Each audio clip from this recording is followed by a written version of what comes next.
bersama masih di Idea Success Closing dan kami juga masih mengundang Anda untuk bisa berpartisipasi dan bergabung bersama kami di telepon interaktif di 021391 di 5201 dan juga ada WhatsApp interaktif kami di 0812 di 1398 di 3749. Pak Lianto, kita lanjutkan kembali Pak. Tadi untuk Harum, Anda rekomendasikan sell on strength dengan penguatan yang signifikan hari ini. Bagaimana dengan Indi, Pak Lianto? Apakah rekomendasi juga sama Pak? Untuk Indi sendiri,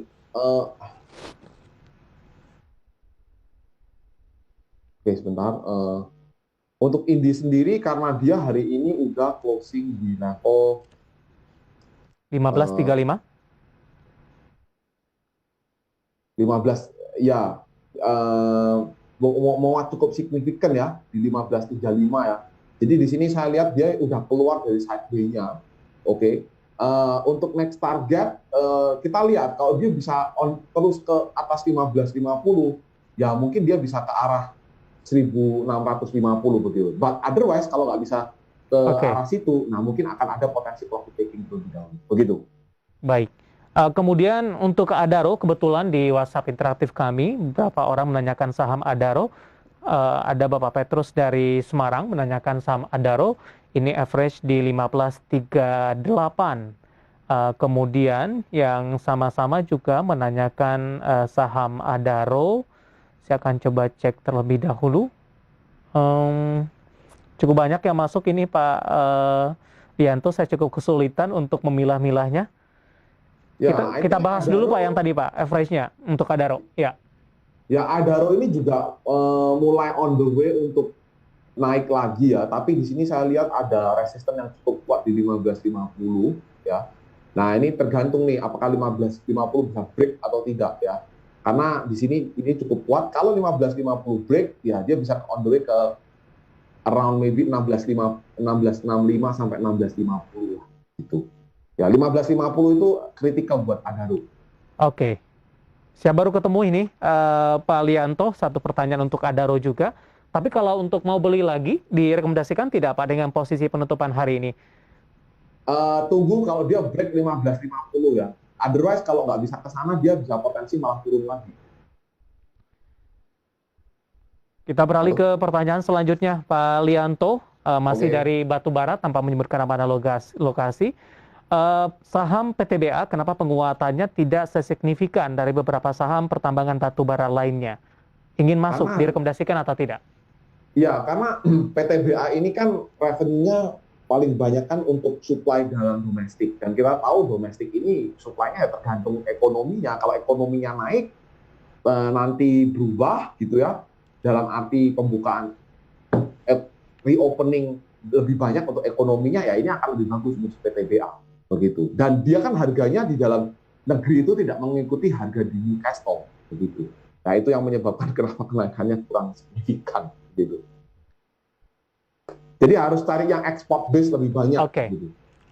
Tapi Anda rekomendasikan untuk masuk PTBA?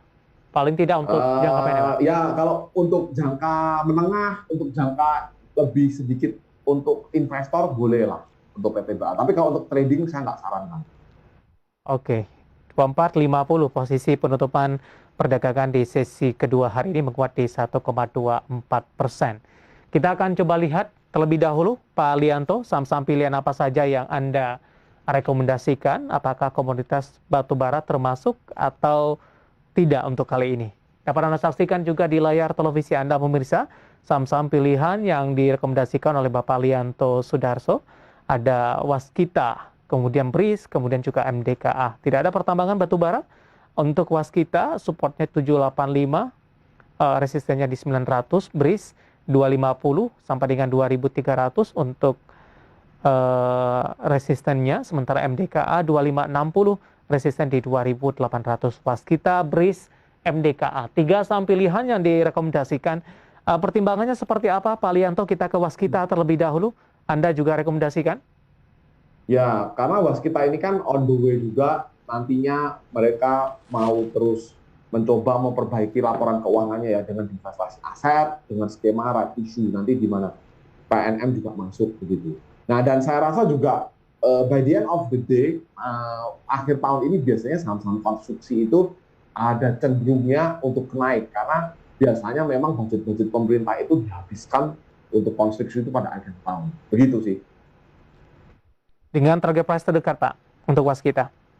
Ya, untuk waskita sendiri, untuk target price terdekat saya ini, oke, itu berada di level untuk trading ya, itu ada di level 900 ya TP-nya ya. Gitu. Oke. Otherwise ya kalau enggak nanti dia akan ya hanya sideways aja di sekitar sini ya 750 gitu ya. 750 sampai 800 gitu. Posisi penutupan hari ini di 825 tertekan di 2,37%.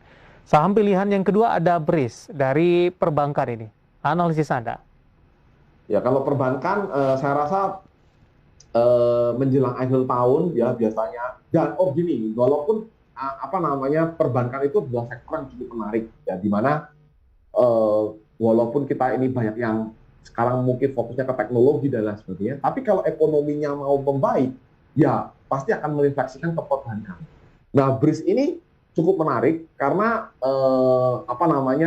ya salah satunya mungkin kalau kita lihat dari holdingnya ya terus belum lagi kalau biasanya perbankan itu kalau akhir dia juga akan dipakai biasanya untuk juga naik dan dia tuh alfanya kan BRIS ini lebih bagus daripada yang lain dibandingkan saham-saham perbankan lainnya. Maksud saya adalah kalau misalnya fantastis udah kalau saham-saham big caps seperti mungkin Mandiri, BRI, BCA itu naik 4-5%, buat BRIS itu naik 5% ya itu masih wajar begitu. Jadi secara alfa itu sekarang saya rasa dia ini cukup menarik sih begitu. Sedangkan yang lain kan masih digandrungi isu right issue kan. Iya. Baik, selanjutnya saham pilihan yang ketiga ada MDKA. Anda juga rekomendasikan Pak Lianto. Hari ini ditutup stagnan di 2650. Analisisnya Pak Lianto? Ya kalau MDKA ini saya melihatnya ini ya, karena dia kan punya koper gitu ya, dan juga gold gitu. Dan I think salah satu tadi saya sempat ngomong ya komoditi yang kena ESG itu salah satunya ya batu bara dan juga mungkin kalau saya bisa bilang CPO. Nah ini kena isu di sini kalau Indonesia. Nah yang tidak kena isu itu apa ya salah satunya ada gold, ada juga copper, sebenarnya juga ada nikel gitu. Nah tapi kalau MDKA ini kebanyakan dari copper ya dan kita tahu bahwa copper itu adalah salah satu resources yang kita perlukan untuk kalau kita mau bilang mau ke teknologi selanjutnya gitu ya, ekonomi selanjutnya gitu ya, mungkin 5.0 dan lain sebagainya gitu. Nah ini sangat diperlukan gitu. Nah jadi saya rasa dari segi flow pun asing juga masih suka ya, jadi ini good untuk trading sih. Baik, tiga saham pilihan yang direkomendasikan MDKA, Waskita, kemudian juga BRIS, dan lagi-lagi keputusan investasi tetap ada di tangan Anda para investor dan trader pasar modal Indonesia. Kami juga masih mengundang Anda untuk bisa berpartisipasi di telepon interaktif dan juga WhatsApp interaktif kami seperti yang tertera di layar televisi Anda. Pak Lianto kita akan coba sapa, ada Steven ini tanpa menyebutkan lokasinya di mana untuk BRMS ini. Punya di 92 untuk review 3 bulan ke depan ini. Ikut terdampak dari kenaikan harga batubara tidak untuk BRMS? Nah, kalau BRMS kan itu gold, nggak ada kaitannya sama batubara. Nah, saya rasa kalau BRMS ini kalau untuk 3 bulan ke depan ini ya pergerakan sahamnya memang agak flat di sini-sini aja gitu ya. Jadi ya memang ini harus lebih menguji kesabaran sih ibaratnya seperti itu ya. Tapi kalau misalnya kita lihat aja kalau misalnya dia bisa rally break di atas 100, nah itu mungkin lebih konfirmasi. Kalau sekarang ini kan dia masih lebih sideways, cenderung sideways, nggak kemana-mana gitu. Kalau Anda untuk trading BRMS bukan yang cocok. Punya di 92 Pak Lianto.